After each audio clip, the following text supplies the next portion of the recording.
One of the reasons to suspect that children are wired for language is that they do it better than adults. Even though adults are more competent at most things than kids, when it comes to learning a language, children outshine their parents. This is often obvious to immigrants who struggle with the language of their adopted community, and their kids acquire it with ease. My mother tells a story that when she was growing up, her parents were immigrants from Poland and Moldova who spoke Yiddish, and my mother's first language was Yiddish, but she picked it up so quickly that she started to correct them. She would say, "Daddy, it's not Strit, it's street." He'd get furious. What, the eggs are teaching the chickens? But the eggs do teach the chickens when it comes to language, and kids really do have an advantage over adults. Reminds us that when it comes to learning language, and I think when it comes to learning a lot of things, parents are kind of overrated. That when children pick up language from other kids on the playground, from their peers, they not only do just fine, but they pay preferential attention to what they get from their peers compared to what comes out of their parents' mouths in the case of immigrants, a heavily accented and often error-prone version of the language.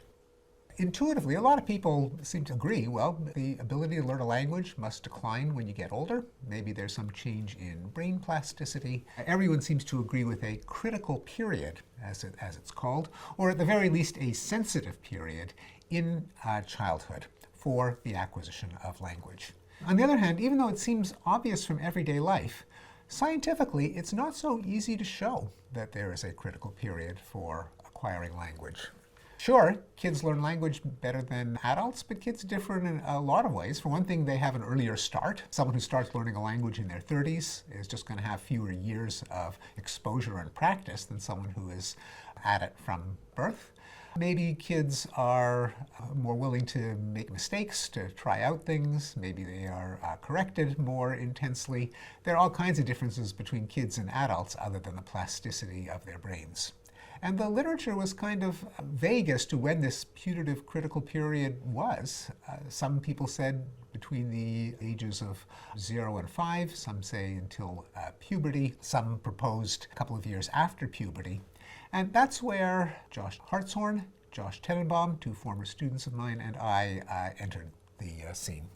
Josh Hartshorn had put up, for other reasons, on the internet a language quiz. The quiz was designed to identify your dialect of English. Now, that is, you answered 100 questions and it would tell you, do you speak New England English or Texan or Californian or New York? Now, it's not clear exactly why people would want to take a test to learn this, since they know what kind of English they speak. It's wherever they grew up. But for whatever reason, it went viral. And they got 2/3 people filling out this questionnaire, many of whom had acquired English as a second language. Well, 2/3 data points, that's a social scientist's dream, and it meant that we could ask the question, when exactly is this critical window for language acquisition, much better than studies that just looked at 25, 50 people, which were just buried in noise, in just variation from one person to another.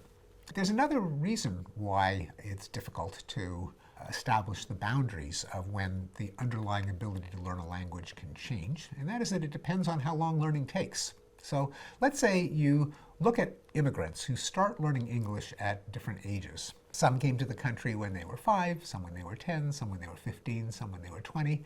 And let's say you find that the ones who came when they were 20 don't do as well as the ones who came when they were 10. Well, that shows that the 10-year-old brain is better at learning language, right? Wrong. Let's say it takes 10 years to master a language. There's a lot to learn. So by the time you measure someone, say, in their 20s, the 10-year-old immigrant has been at it for 15 years. The 20-year-old immigrant has only been at it for 5 years. Moreover, even if you hold constant when you measure them, hypothetically, let's imagine that language learning ability started to decline at, say, 15. Pick a round number. Well, and let's say it takes 10 years to really master the ins and outs. Well, if you start at the age of 10, you'll have 5 years in which your brain is working on all cylinders and another 5 years in which it's in decline. If you start at 15, all of the years of learning will be when it's suboptimal. If you start at 5, all 10 of those years will be when the brain is going great guns.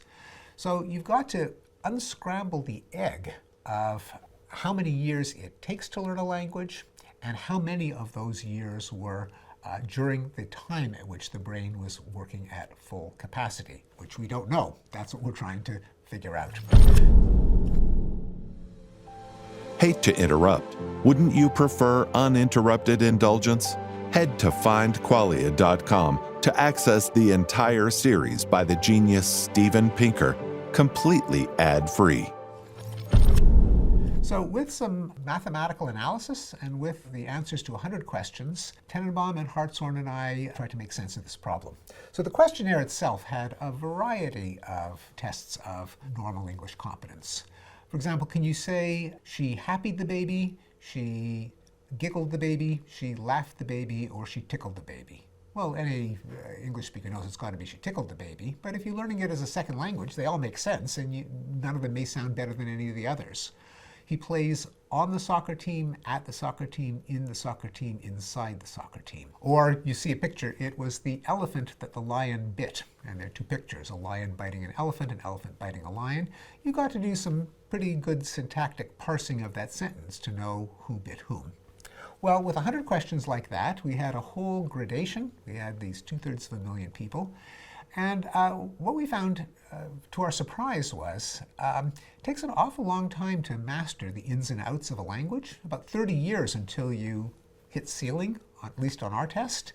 If you look at the age at which an immigrant never learns English as well as a native born, it's around 12 or so, but that doesn't mean that 12 is the age at which your learning ability starts to decline. Doing some fairly fancy mathematical unscrambling, the best estimate that we came up with was that it isn't until 17 that the underlying ability starts to decline.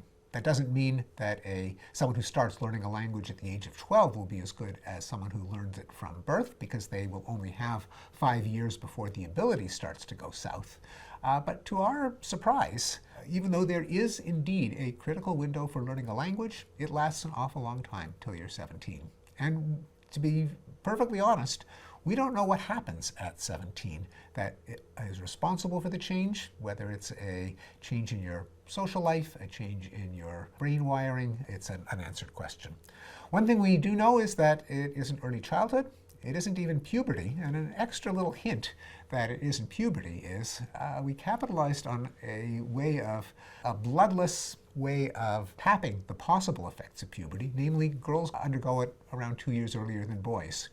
If puberty was what shut down your brain from language learning ability, then say a 13-year-old boy starting English for the first time would have an advantage over a 13-year-old girl, the girl on average having already begun puberty, the boy only beginning. But not only did we find no advantage to boys, we found an advantage to girls, part of the well-known overall sex difference that females are better at language than males. So we answered one question, is there a critical window? Yes. We threw up another puzzle, why does it seem so late at the same time? It should also be added, though, because this is not going to make sense to people who use their own ears to assess other people's language skill. This was a screen questionnaire. It was a questionnaire on vocabulary, it was a questionnaire on syntax and semantics, not on phonology. Accent, pronunciation. There, we have some reason to believe that the critical window might end earlier, but that's not something that we could test in 2/3 of a million people in an online survey.